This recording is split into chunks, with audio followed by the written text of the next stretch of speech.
이나대 주승환 교수의 반도체 패키징 교육 시리즈 플럭스리스 TCB 본더 하이브리드 본딩을 가기 위한 하나의 거쳐가는 과정으로 볼 수가 있습니다. HBM3 16단을 SK 하이닉스에서 제작한 그 장비가 싱가포르의 ASMPT 장비로 이게 플럭스리스 TCB 본더라고 볼 수가 있습니다.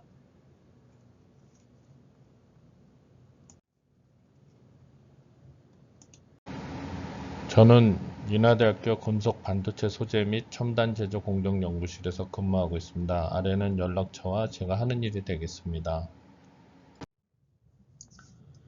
최근에 인하대가 75억 하이브리드 본딩 HBM 개발용 스택 장비 과제가 선정이 되었습니다. 그래서 LG전자하고 인하대 제가 이제 진행하게 되어 있고요.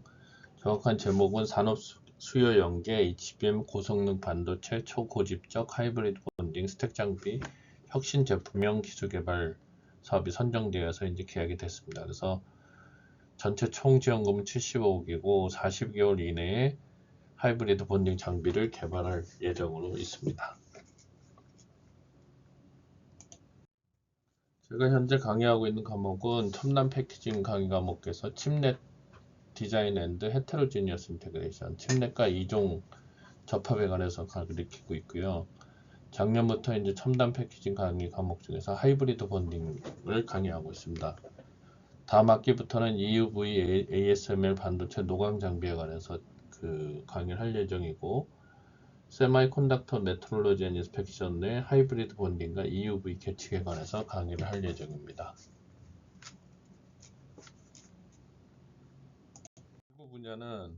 연구 분야는 초정밀 나노 단위 구동 시스템과 광학 시스템으로 하이브리드 본딩과 EUV에 관해서 연구 중이고요. 경량화 및 진동 방지 3D 프린팅 부품, 10마이크로급 정전 및 차폐 및 디스플레이식 장비 개발, 피에조 일축 제트 개발 등을 수행하고 있습니다. 나노 단위 정밀제 및 광학 시스템 개발은 하이브리드 본딩의 정밀도가 이제 시대의 변화를 타서 거의 전공정 장비 수준으로 가고 있습니다. 그 전까지는 하이브리드 본드의 정밀도가 50에서 100나노미터 3시그마였는데 최근에는 25나노까지 가는 상황으로 가고 있고, ASML 트윈 스캔 정밀도는 1.6나노미터 3시그마 정도로 1나노급으로 바뀌고 있습니다. 그래서 이에 대한 기술적인 대책이 우리나라에도 현재 필요한 상황입니다. 이런 연구를 수행하다 보니까 기존의 하이브리드 본딩까지는 공기 중에서 하니까 대기압에서 하니까 이제 에어 베어링 같은 걸 사용할 수가 있었는데, 에어 베어링을 못 쓰는 진공에서 하는 ASML 장비 같은 경우는 진공에서 그냥 일반 빛의 굴절율이 공기 중에서 1나노미터 이상이 되니까 진공으로 할 수밖에 없습니다. 그러면 이 진공으로 가게 되면 에어 베어링을 못 쓰게 되니까 자기 베어링에 대한 연구를 수행하고 있고요. 이거에 나노에서 피코나노미터 제어를 연구 수행하고 있습니다. 그래서 이게 주로 쓰이는 것이 ASML의 EUV인데 거기에 AMB 적용 연구를 하고 있고, EUV의 웨이퍼 스테이지가 결국은 자기 베어링을 사용하는 게 되고 있고요. 그런 거에 대한 연구를 수행하고 있습니다. 하이브리드 본드에 대한 연구는 예전에는 하이브리드 본드에 대한 연구가 주였는데, 지금은 이제 하이브리드 본드를 넘어서 하이브리드 본드 개발이 거의 끝나가고 있습니다. 그래서 거기에 대한 연구를 하다 보니까 전공정하고 후공정, 하이브리드 본딩의 전공정, 후공정을 얘기하고 있습니다. 그래서 CMP의 CU 리세스나 이런 걸 측정하기엔 AFM PSI 복합 장비, IR을 PSI 방식으로 하는 장비, 그리고 그 후에 본딩 후에 측정하는 IR과 C3에 관한 연구, 그리고 기타 공정에 관한 연구를 수행하고 있습니다.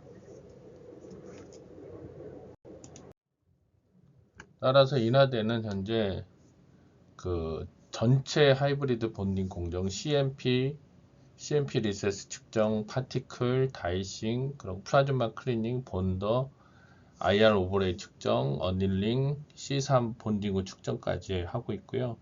그래서 각 회사에서 나오는 업체의 장비에 관해서 연구도 하고 있고, 국내 개발을 위한 공동 연구도 수행하고 있습니다.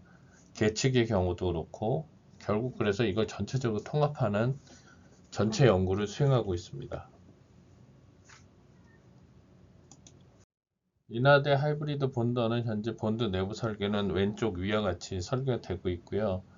그리고 개발 환경은 ISO3 클래스 1에서 진행 중에 있습니다. 장비 설계는 웨이퍼 사이드하고 본더 사이드에 대한 장비의 설계를 진행 중에 있고 하이브리드 본딩 장비 구현 및 테스트 장비를 구현하고 있습니다. 그래서 자체 본드 헤드, 광학계, 본드 헤드 설계 모듈을 모형을 3D 프린터로 찍어서 한번 테스트하고 있는 중에 있습니다. 하이브리드 본드에 대한 연구는 배시 장비가 현재 기술력이 가장 뛰어난 거로 여겨지고 있습니다. 그래서 배시 장비에 관해서 그 픽앤플레이스하고 광학계 본드 헤드에 관해서 연구를 수행하고 있습니다.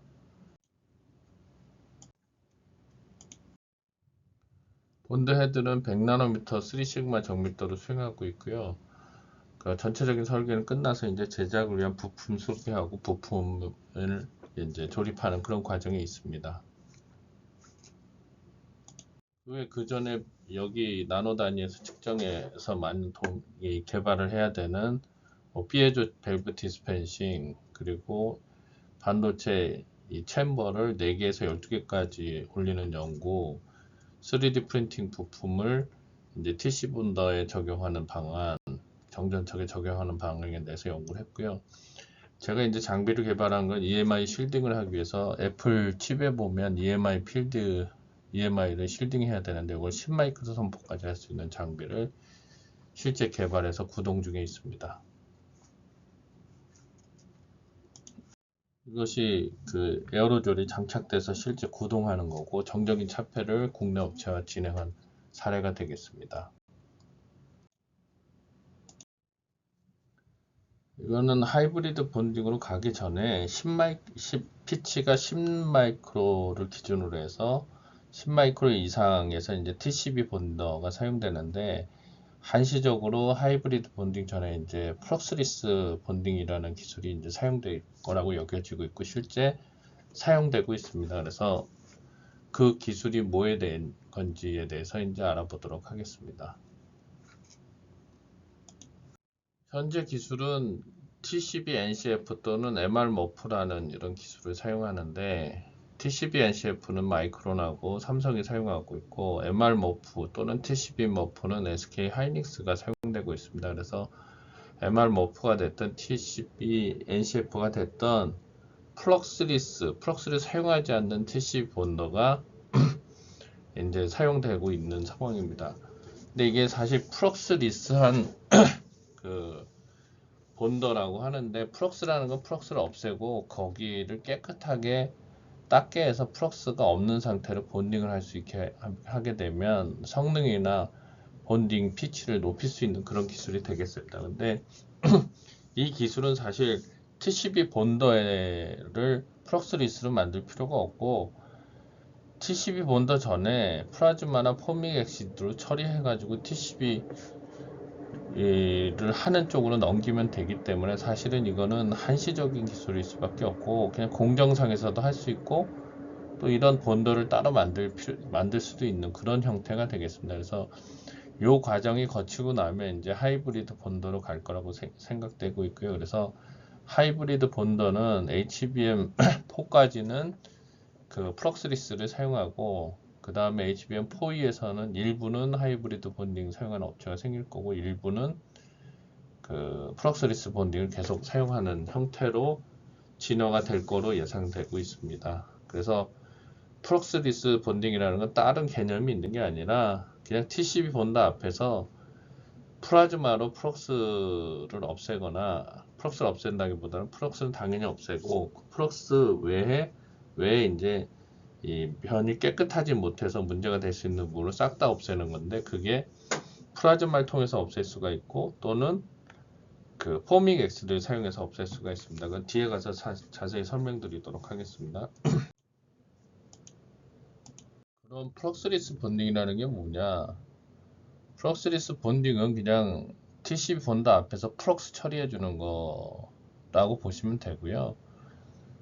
D램 정렬과 산화막 제거 역할을 했던 플럭스 없이 D램 칩을 결합해 HBM 전체 두께를 줄이는 기술입니다. 이게 하이브리드 본딩하고 차이는 그냥 그 마이크로 필라 범프를 그대로 사용하고 그걸 그대로 붙이는 기술인데 플럭스를 없애는 거고, 하이브리드 본딩은 마이크로 필라 범프 자체도 없는 그런 기술이라고 보시면 됩니다. 그래서 그냥 바로 구리끼리 붙이는, 그러니까 이게 한시적으로 될 수밖에 없는 기술이죠. 그냥 구리하고 구리 붙이는데 마이크로 필라 범프로 붙일 건지 아니면 플럭스 없이 그냥 구리끼리와 구리끼리 붙이겠는지, 이런 거기 때문에 사실은 한시적인 기술이 될 수밖에 없습니다. 그냥 마이크로 필라를 가지고 구리를 붙이느니 그냥 구리하고 구리 붙이는 게 맞는 기술이죠. 근데 어쨌든 기존에 하던 방식 중에서 플럭스만 제거하면 되니까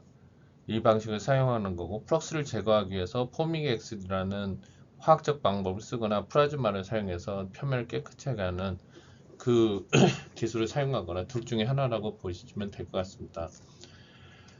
그러니까 D램 연결 부위를 완전히 제거하는 이 말은 뭐냐면은 그 마이크로 필라 범프를 완전히 없애고 그냥 직접 붙이는 것보다 기술적 난이도가 상대적으로 낮아서 HBM 제조사가 선호하고 있다는 거고요.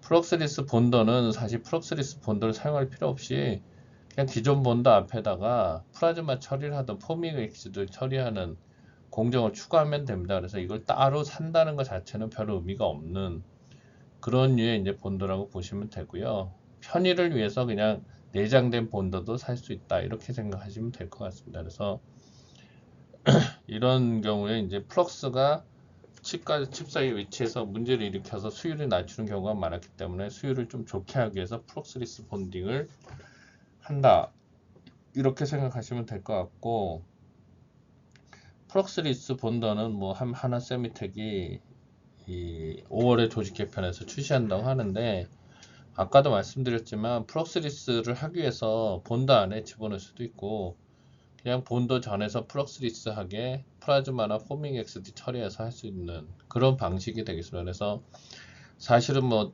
TC 본더에다가 추가적으로 뭐 플럭스리스 본드를 따로 만들 필요 없이 그냥 앞에서 전 처리해서 넣어도 상관이 없고, 그럼 기존 본드하고 차이 뭐냐, 좀 더 정밀하게 만든다, 뭐 이런 정도로 생각하시면 될 것 같습니다. 그래서 그냥 플럭스리스는 그냥 공정 중에 사용할 수 있는 하나의 방식인데, 이걸 TCP 본드에 넣어도 좋고 안 넣어도 좋고, 또한 하이브리드 본드에서도 플럭스리스 공정을 본딩 안에 넣어도 좋고 안 넣어도 좋고 하는, 그냥 어떻게 보면은 본드 업체들이 그냥 새로운 기술이라고 하기보다는 그냥 플럭스리스를 하기 위한 플라즈마나 이런 거를 내장한 본더, 이렇게 생각하시면 될 것 같습니다.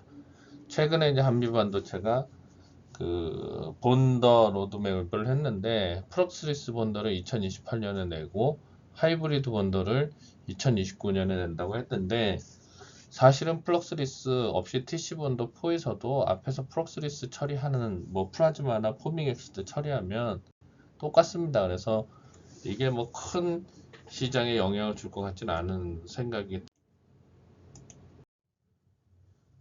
그냥 앞에서 설명드렸지만 하이브리드 본딩 가기 전에 하이브리드 본딩이 어려우니까 한시적으로 쓰는 그런 기술이라고 보시면 되고, 이 플럭스리스하게 플라즈마 처리하는 거는 TCB 본더의 플럭스리스에도 있고 하이브리드 본딩에도 있습니다. 그래서 별 차이가 없는 공정이라고 보시면 되고요. 근데 왜 하이브리드 본딩으로 가냐, 여기 보시면 속도가 15배가 빠르고, 이 인터커넥터 덴시티가 15배네요. 스피드가 11배가 빠르고 에너지의 효율이 100배 이상 증가하기 때문에 이걸 하면 온도를 빠르게 냉각을 시킬 수 있기 때문에 칩의 성능이 좋아지고 그 내구성이 좋아지는 그런 용도이기 때문에 하이브리드 본딩으로 갈 수밖에 없습니다. 그래서 하이브리드 본딩에서 쓰는 플럭스를 안 쓰게 돼 있잖아요. 이게 어차피 구리하고 구리 겹해 장비니까 그 기술을 한시적으로 플럭스 없이 CU 필라끼리 붙이는 그런 류의 형태의 기술이 플럭스리스 본딩이고, 이건 굳이 뭐 따로 장비를 살 필요가 없고 프록스리스를 그냥 앞에서 해도 되고 또는 장비 안에서 해도 되고, 그리고 저희도 하이브리드 본딩 장비를 개발하면 내장형 플라즈마를 사용해서 프록스리스 하게 할 겁니다. 그래서 이건 별 기술은 아니다 이렇게 생각하시면 될 것 같고, 그냥 공정상의 기술이다. 그래서 공정상에 공정 장비를 넣어도 되고 그냥 인라인으로 본드 안에 넣어도 되고 이렇게 생각하시면 될 것 같습니다. 국내 TC본드 시장은 당연히 뭐 한미반도체가 SK 하이닉스의 납품에서 주도적으로 하고 있고, 거기에 이제 후발주자가 하나 세미텍이 들어오고 있고요. 그리고 ASMPT가 프록스리스라는 이름으로 해서 들어오는데, 앞에서도 말씀드렸다시피 프록스리스가 별로 그렇게 뭐 새로운 기술은 아니고 표면을 닦아내는 그런 정도의 기술이다. 근데 이걸 장비에 내장할 수 있거나 또는 내장 안 해도 된다 이렇게 보시면 되고, CMS가 이제 그 HBM에서 삼성에서 이제 그 TC 본드를 주로 하고 있고, 신가와가 이제 야마의 자회사입니다. 거기에 TCB 본드도 삼성에서 사용되는 거로 알고 있습니다. 그 오사트는 그 플럭스리스 방식 중에서 포밍 엑시드 사용하는 그런 류의 이제 제품이 나오고, 배시하고 ASMPT도 뭐 당연히 오사트에서 사용되고 있겠죠. 이게 그 파워포인트 버전에 따라서 녹음하는 방식이 달라가지고 요거는 좀 구버전 방식으로 해서 제가 이게 뭐야 이렇게 얘기한 거고요. 대만의 본도 시장은 뭐 가장 대표적인 HBM은 마이크론이 이제 주로 하는 거고, 대만은 생각보다 HBM도 많이 하지만 TSMC 중심으로 해가지고 그 2.5D나 이런 패키징 쪽에 이 TCB 본드를 많이 사용합니다. 그래서 2.5D 패키징 할 때는 ASMPT나 시바우라 또는 배시 거를 많이 사용하고, 하이브리드 본딩은 이미 하고 있기 때문에 대만의 경우는 배식하고 어플라이드 제품을 많이 사용하고 있고, HBM 쪽은 당연히 마이크론이 하니까 한미반도체나 신가와 그 야마의 자회사죠. 거기 제품을 주로 사용하고 있다 이렇게 보시면 될 것 같습니다. 프록스리스 중에 이제 포밍 XD를 사용하는 게 있는데, 표면을 깨끗하게 닦는 거예요. 프럭스가 남아있는 부분을 깨끗하게 닦아내려는 게 목적이죠. 그래서 여기서는 인시추로 해서 포밍 엑시드를 TCB 본드 프로세서에다 집어넣는데, 이게 뭐 KNS, 뭐 쿨릭해 소파인가? 뭐 제가 읽는 법을 잘 모르겠습니다. 그래서 어쨌든 앞에서는 주로 이제 플라즈마를 사용하는데 여기서 포밍 엑시드를 사용한다 이렇게 보시면 되고, 이 포밍 엑시드가 인체에 되게 안 좋습니다. 그래서 이거를 굳이 사용하는 게 맞는지는 잘 모르겠습니다. 이거는 습식 방식으로 닦아내는 거고, 플라즈마는 건식으로 때려서 없애는 그런 유의 그 제품이라고 보시면 되고, 이 두 가지가 시장에서 사용되고 있습니다.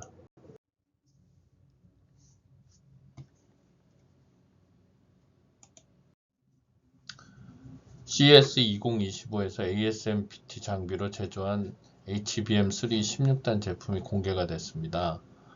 이 제품을 만든 장비가 SK 하이닉스 뭐 이런 기사를 보게 되면 최고층 HBM의 싱가포르 장비를 통해서 만들었다는 얘기가 있습니다. 그래서 이 제품이 이제 ASMPT라는 회사에서 만든 제품인데, 이 장비에 관해서 알아보도록 하겠습니다. 이 장비는 TCB 본더이고 하이브리드 본더는 아닙니다. 그 TCB 본더 중에서 얘네가 얘기한 게 AOR이라고 해서 액티브 옥사이드 리무벌 서멀 컴프레션 본딩 프로세스를 한다고 합니다. 그래서 TCB 본더는 동일한데 액티브 옥사이드 리무벌, 산화막을 이제 제거한다는 그런 뜻이죠. 근데 이게 정밀도를 높이고 16단을 쌓기 위해 가지고 플레이스먼트 정밀도를 0.8 마이크로미터 이하로 만들었고, 파인 피치 스케일링을 5에서 10 마이크로, 보통 10 마이크로 이하는 그 TCB 본더가 안 된다고 하는데 이건 이제 5 마이크로까지 떨어뜨렸고, 그리고 릴라이빌리티 테스트에서도 1000번 정도의 사이클을 테스트해서 끝낸 안정된 장비라고 할 수가 있죠. 그리고 HVM이라고 해서 대량 생산하는 거를 이제 반도체에서는 HVM이라고 하는데 하이 볼륨 매니팩처링, 요게 이제 가능한 퍼포먼스라고 합니다. 그리고 이런 데이터에 대한 근거는 여기 인터넷 주소를 보면 됩니다. AOL TCB는 기존의 이 방식을 플럭스 TCB라고 하는데, 이건 최대 12개 레이어까지 HVM 대량 생산이 가능한 것이라고 얘기를 하고, AOL TCB는 12에서 16개의 레이어까지 성공적으로 구현할 수 있다고 합니다. 그래서 16개의 레이어를 HBM으로 구현하는 사례가 있습니다. 그 배치 정확도는 기존의 2마이크로에서 0.8마이크로에서 정밀도를 높였고, HBM 공정에서 칩 간의 갭 높이, 그러니까 칩과 칩 사이의 높이 제어도 계산되어서 차세대 장비 기능을 갖춘 마이크로 범프 아키텍처의 낮은 솔드 볼륨을 해결할 수 있다고 합니다. 이게 무슨 얘기냐면, 칩 갭 높이를 제어하기 위해서는 워페이지를 제어해야 되는데, 온도 제어가 아주 잘 되는 그런 장비라고 보시면 될 것 같습니다. 그리고 새로운 본드 히터 도입으로 해서 또한 플럭스 없는 본딩 품질과 속도를 향상시키기 위해 더 빠른 가열과 냉각이 가능한 그 제품이라고 합니다. 그래서 여기서는 뭐 이 플럭스리스 본딩이라는 그런 얘기를 하는데, 이게 이제 CUCU 본딩 전까지 이제 사용할 수 있는 그런 제품이라고 봅니다. 그리고 5에서 10마이크로미터까지 미세 피치의 CUCU 결합이라고 하는데, 이제 결국은 이 CUCU 결합까지도 할 수 있다고 하는 거죠. 그래서 이 본더는 하이브리드 본딩으로 원활한 전환을 보장하는 것으로서 현재 하이브리드 본딩 장비가 아직 생산에 들어가지는 않았는데, 그 사이 갭을 메꿀 수 있는 그런 장비라고 볼 수 있습니다. 그래서 이 장비는 사실은 그 하이닉스에 좀 적합하죠. 삼성 같은 경우는 그냥 다이렉트로 하이브리드 본딩으로 가려고 하니까 기존의 MR 머프라는 그 좋은 양산 공정, TCB 본드 공정을 좀 더 쓸 수 있는 그런 장비라고 볼 수가 있습니다. 플럭스 TCB는 한 2마이크로까지 가능하다고 이제 얘기를 하고, AOR TCB는 1.0 마이크로, 그리고 매스 리프로는 한 5마이크로까지 가능하다고 합니다. 그리고 그 하이브리드 본드의 경우는 200에서 100나노미터, 500나노까지 이렇게 가능하다고 볼 수 있습니다. 그래서 결국은 솔더 본드에서 플럭스리스로 가고 CUCU 본드로 간다. 이렇게 이제 생각하시면 될 것 같습니다. AOR 기술의 장점은 ASMPT의 최신 활성화 제거, AOR이라는 거죠. 를 통한 플럭스가 없는 퍼스트 레벨 인터커넥트. 그러니까 로 같은 데서 굽기 전이나 언더필 하기 전에 퍼스트 레벨로 붙이는 공정을 이제 AOR TCB라고 합니다. AOR 기술은 플라즈마 기반 방식으로 해서 플라즈마를 사용해 갖고 미세 범프 피치의 로드맵과 새로운 패키지 아키텍처를 통해서 3D 칩넷 통합 또는 HBM 적층. 그러니까 결국은 AOR 기술을 쓰면 하이브리드 본딩 가기 전에 좀 더 TCB 본더를 사용할 수 있는 그런 장비라고 볼 수가 있습니다. 그리고 AOR은 플럭스 잔유물과 일반적으로 기존 방법과 관련된 값비싼 세척용 용액을 제거하는 FLI, 퍼스트 레벨 인터커넥트의 접합 공장이라고 보시면 될 것 같습니다. 그리고 AOR은 산화물 제거의 청결도, 산화물이 제거한 다음에 그 청결한 게 계속 지속되는 시간이 길게 할 수 있고, 그 다음에 FA, 폴린 머티리얼 같은 거에 산화물 제거와 수변성을 향상시킬 수가 있습니다. 그리고 AOR은 또한 잔류물이나 배기가스 저감 요구가 없는 더 깨끗한 플라즈마 공정으로 더 낮은 투입 비용과 공장 간접비를 적게 해서 제조할 수 있는 그런 기술이라고 합니다. 그래서 결론은 이 AOR 기술은 플럭스리스 기술이라고 보시면 될 것 같고, 하이브리드 본딩 가기 전에 TCB 본더를 최대한 활용해서 HBM 같은 경우에 이제 16단까지 적층할 수 있는 그런 제품이라고 보시면 될 것 같습니다. 그리고 좀 더 정밀해진 거고요. 16에서 16단이 가능한 히티드 MR 머프라고 이제 하는 그런 기술에 적용할 수 있는 거고, 플럭스리스라는 게 이제 중요한 그런 기술로 보면 될 것 같습니다. 그래서 이 제품이 결국은 16단까지 그리고 더 정밀하게 사용할 수 있는 TCP 본더다, 이렇게 보시면 될 것 같습니다. 배시는 이제 하이브리드 본더를 출시를 했는데, ASMPT는 이제 좀 더 TCP 본더를 좀 더 정밀하게 만든 제품이라고 보시면 될 것 같습니다. AOR의 사용처는 기존의 HBM은 당연한 거고, TCP 본더에서 3D IC 만들 때 사용할 수 있고, 오가닉 인터포저에 이브리지를 사용할 수가 있고요. 그리고 하이브리드 본더를 사용하는 3D IC에서 RDL 인터포저를 사용하는 곳에 사용할 수가 있을 것 같습니다. 그리고 이브리지죠.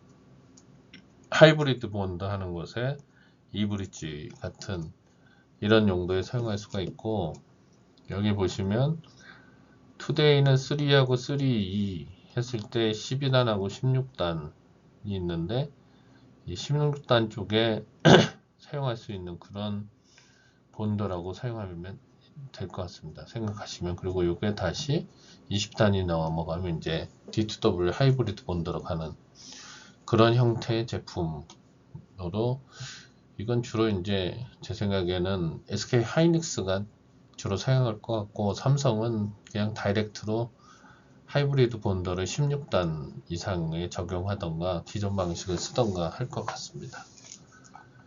그럼 AOR 공정이 뭐고, 그리고 플럭스리스 TCP 본더가 뭔지에 관해서 설명을 드리도록 하겠습니다. AOR 공정은 크게 두 가지로 되어 있는데, 메탈 포믹 엑시드를 사용해서 옥사이드를 없애는 그런 공정을 이제 하는데, 이 공정을 하게 되면 옥사이드가 없어지면서 솔트라는 어떤 부산물이 생기죠. 그럼 이 부산물이 결국은 열전달이나 또는 보이드를 만들고 해서 이 성능을 저하시킵니다. 그래서 이거를 잘 제어하는 공정이 또 있고, 또 하나 AOR 공정은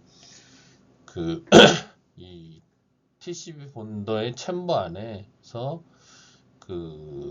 플라즈마를 사용해서 산화막을 제거하는, 여기 보시면 산화막을 제거해서 프록스 없이 조인트를 잘 붙이는, 여기 보시면 요 세 번째에 조인트를 이쁘게 붙이게 되고, 이걸 통해서 이제 정밀도가 높아지는 그런 일종의 공정이라고 보시면 될 것 같습니다.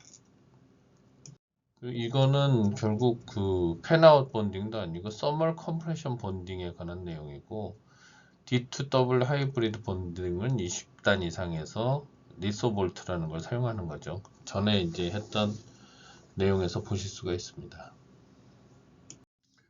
향후 이제 20단 이상에 사용될 본딩 장비에 대한 설명인데, 기존에 앞에서 설명한 AOR TCP 본더는 결국은 16단에서의 기존의 TCP 본더가 가지고 있는 노하우 장점을 그대로 이용할 수 있는 본딩이고, 20단이 넘어가면 이제 이런 하이브리드 본딩 장비를 사용하게 됩니다. 그래서 배시나 ASMPT 또는 한국의 한미반도체 등이 이런 장비를 만들어서 나올 거라고 보시면 될 것 같습니다.